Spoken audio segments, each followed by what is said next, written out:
Hi guys, in this lecture we will discuss about cardiac cycle. In previous lecture we have already discussed about sequence of impulse in heart and conductive system of heart. Now without wasting time, let's start cardiac cycle. Sequence wise changes which take place in the functioning of heart is called cardiac cycle. जो भी sequence wise changes होते हैं heart जब function करता है, यानी अभी हमने इम्पल्स का फंक्शन सीक्वेंस वाइज बताया, बाद में हम ब्लड का फंक्शन सीक्वेंस वाइज बताएंगे।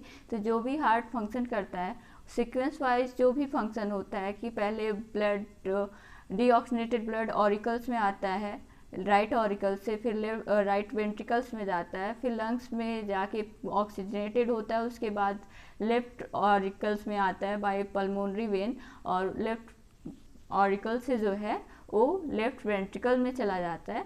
तो ये जो है इसी को हम कार्डियक साइकिल कहते हैं। Now before studying cardiac cycle we will discuss about auricle systole and auricle diastoles meaning. Let's understand this. Contraction in auricles is called auricle systole. Auricles में अगर कॉन्ट्रैक्शन हो रहा है, यानी जब ऑरिकल्स में कॉन्ट्रैक्शन होगा तो ब्लड कहाँ जाएगा? वेंट्रिकल्स में जाएगा। तो ऑरिकल्स में जब कॉन्ट्रैक्शन होता है, कॉन्ट्रैक्शन मीन्स होता है सिस्टोल, सिस्टोल मीन्स कॉन्ट्रैक्शन, और ऑरिकुलर सिस्टोल वो होता है जब ऑरिकल्स में कॉन्ट्रैक्शन होता है। और जब ऑरिकल्स में डायस्टोल होता है, डायस्टोल मीन्स रिलैक्सेशन, जब ऑरिकल्स रिलैक्स होती हैं तो उस कंडीशन को हम कहते हैं auricle diastole. Relaxation in auricles is called auricle diastole. Contraction in ventricles is called ventricle systole. अगर वेंट्रिकल्स में कॉन्ट्रैक्शन हुआ तो उसे वेंट्रिकल सिस्टोल कहेंगे। जैसे कि हम ऑरिकल्स में अगर कॉन्ट्रैक्शन हुआ तो उसे ऑरिकल सिस्टोल कहेंगे। अगर वेंट्रिकल में कॉन्ट्रैक्शन हुआ तो उसे हम वेंट्रिकुलर सिस्टोल कहेंगे। Relaxation in ventricles is called ventricular diastole. अगर वेंट्रिकल्स में रिलैक्सेशन हुआ, वेंट्रिकल्स रिलैक्स हुई, तो उसे हम, यानी रिलैक्स तब होंगी जब उनका प्रेशर कम होगा। तो इसके बारे में हम अभी आगे डिटेल में बताएंगे। अभी तो हम सिस्टोल और डायस्टोल की मीनिंग अच्छे से समझाना चाह रहे थे, इसलिए इसको बता रहे हैं। Relaxation in the ventricles is called ventricle diastole. जब हार्ट बीट होती है तो हम लोगों को साउंड सुनाई देता है। जब हम स्टेथोस्कोप से साउंड सुनते हैं तो लब डब ऐसा साउंड सुनाई देता है। लब जो होता है फर्स्ट साउंड होता है और डब सेकंड साउंड होता है। इसके बारे में हम डिटेल में पढ़ेंगे, बट यहाँ पे एक लाइन हम बस बताना चाह रहे हैं। लब sound produce in the beginning of ventricular systole. जब वेंट्रिकुलर कॉन्ट्रैक्ट होती है, वेंट्रिकल्स कॉन्ट्रैक्ट होती हैं, यानी जब हमारी जो दोनों वेंट्रिकल्स हैं वो कॉन्ट्रैक्ट होंगी तो लब साउंड प्रोड्यूस होगा। और जब वेंट्रिकल्स डायस्टोल होंगी, वेंट्रिकल्स रिलैक्स होंगी, तो डब साउंड प्रोड्यूस होगा। यानी वेंट्रिकल्स जब सिस्टोल होंगी, वेंट्रिकल्स में जब कॉन्ट्रैक्शन होता है तो क्या होता है, बाइकस्पिड और ट्राइकस्पिड दोनों वाल्व जो होती हैं, बाइकस्पिड वाल्व कहाँ होती हैं? हमने पहले बताया है। बाइकस्पिड वाल्व जो होती है लेफ्ट ऑरिकल्स और लेफ्ट वेंट्रिकल्स के बीच में होती हैं, और ट्राइकस्पिड वाल्व जो होती हैं राइट ऑरिकल्स और राइट वेंट्रिकल्स के बीच में होती हैं।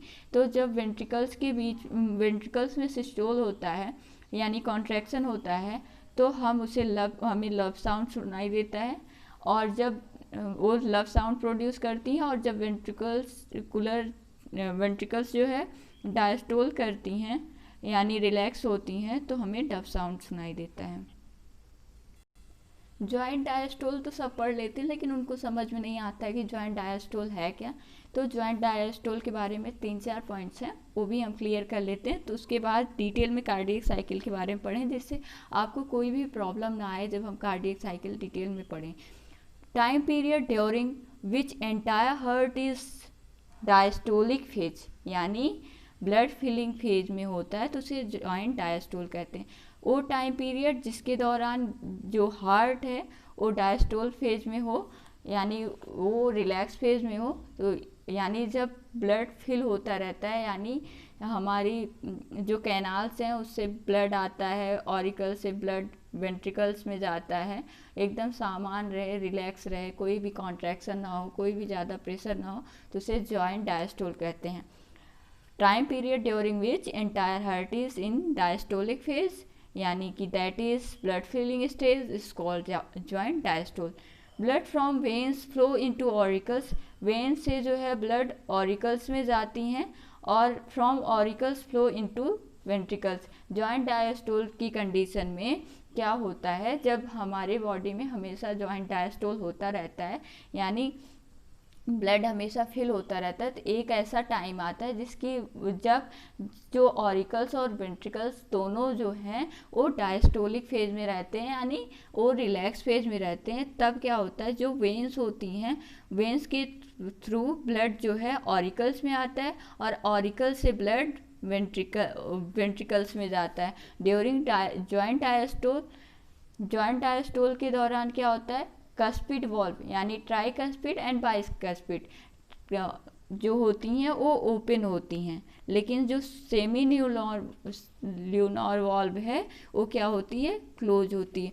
जॉइंट डायस्टोल के दौरान क्या होता है, कस्पिड वॉल्व्स ओपन होती हैं but semi lunar valve close होती हैं, यानी कैस्पिड वॉल अगर ओपन नहीं होंगी तो ऑरिकल्स में से जो ब्लड है वो वेंट्रिकल्स में जाएगा कैसे। राइट ऑरिकल से जो वेन्स जाता है, राइट ऑरिकल से ट्राइकस्पिड के थ्रू हमारा जो ब्लड है वो किस में जाता है, राइट वेंट्रिकल्स में। लेट्स चेक द फिगर, ये देखिए, इससे आप इजीली समझ पाएंगे। ये है ट्राइकस्पिड और ये है बाइकस्पिड वॉल्व, ये है राइट ऑरिकल, ये राइट वेंट्रिकल, ये left auricle, left ventricle. Pre caval post caval से ब्लड आया, तो प्री केबल से अगर डीऑक्सीनेटेड ब्लड आ रहा है तो डीऑक्सीनेटेड ब्लड ट्राइकस्पिड वॉल्व के थ्रू किस में जाएगा, वेंट्रिकल्स में, राइट वेंट्रिकल्स में जाएगा। और पल्मोनरी वेन से जो ब्लड आया किस में आया, लेफ्ट ऑरिकल्स में। लेफ्ट ऑरिकल से बाइकस्पिड या मिट्रियल वॉल्व, जिसे मिट्रियल वॉल्व भी कहते हैं, उसके थ्रू ब्लड जो है वो लेफ्ट वेंट्रिकल्स में जाता है। अगर ये वॉल्व बंद रहेंगे तो ब्लड जाएगा नहीं, तो इन जब जॉइंट डायस्टोल होता है तो इसमें से इसमें ब्लड जाता है, इसमें से इसमें ब्लड जाता है, दोनों में साथ साथ ब्लड आते हैं। लेकिन ये जो वॉल्व हैं, सेमी ल्यूनार वॉल्व जिसे हम कहते हैं, डॉर्सल एरोटा और पल्मोनरी आर्टरी की जो वॉल्व हैं उसे हम हाफ मून शेप्ड वॉल्व या सेमी ल्यूनार वॉल्व कहते हैं। ये बंद रहती हैं क्योंकि इस समय blood, joint diastole means blood filling stage, यानी तब ब्लड फिल होता रहता है, हार्ट में बॉडी से ब्लड आता है और वो क्या होता है, हार्ट फिल होता रहता है ब्लड से, तो उसे जॉइंट डायस्टोल कहते हैं। Anything which you do not able to understand, please ask. Joint diastole completed in 0.4 second, ये भी क्वेश्चन पूछा जाता है कि जॉइंट डायस्टोल कितने सेकेंड्स में कंप्लीट होता है, यानी ब्लड कितने सेकेंड तक दोनों में ब्लड आता रहता है, दोनों चैम्बर में, यानी चारों चैम्बर में ब्लड फिल होता रहता है। ऑरिकल्स और वेंट्रिकल्स में, दो ऑरिकल्स होती हैं, दो वेंट्रिकल्स होती हैं, ऑरिकल्स स्मॉल होती हैं, वेंट्रिकल्स लार्ज होती हैं, तो दोनों में कब तक ब्लड आता रहता है, यानी ब्लड फिलिंग कब तक होता रहता है इन रिलैक्स स्टेज में, तो वो होता है 0.4 सेकेंड, यानी जॉइंट डायस्टोल की कंडीशन जो है ड्यूरिंग जो है टाइम पीरियड जो है 0.4 सेकेंड है। Time period of the one cardiac cycle is, एक कार्डियक साइकिल का जो टाइम पीरियड होता है, यानी सीक्वेंस वाइज चेंजेस जो होते हैं जब हार्ट फंक्शन करता है, ब्लड पंप करता रहता है, तो 0.8 सेकेंड होता है। अगले लेक्चर में हम कार्डियक साइकिल जो है 4 इवेंट्स में कंप्लीट होता है उसके बारे में पढ़ेंगे, वेंट्रिकल सिस्टोल, वेंट्रिकुलर डायस्टोल, और उसमें वेंट्रिकुलर डायस्टोल में भी हम लोग रैपिड इनफ्लो डायस्टेसिस, फिर उसके बाद थर्ड पॉइंट आएगा auricle systole and auricle diastole, इसके बारे में पढ़ेंगे और इसके बारे में हम डिटेल में पढ़ेंगे। उसमें lub sound, period of ejection, protodiastole, isometric relaxation, इन सब के बारे में बात करेंगे। Thanks guys.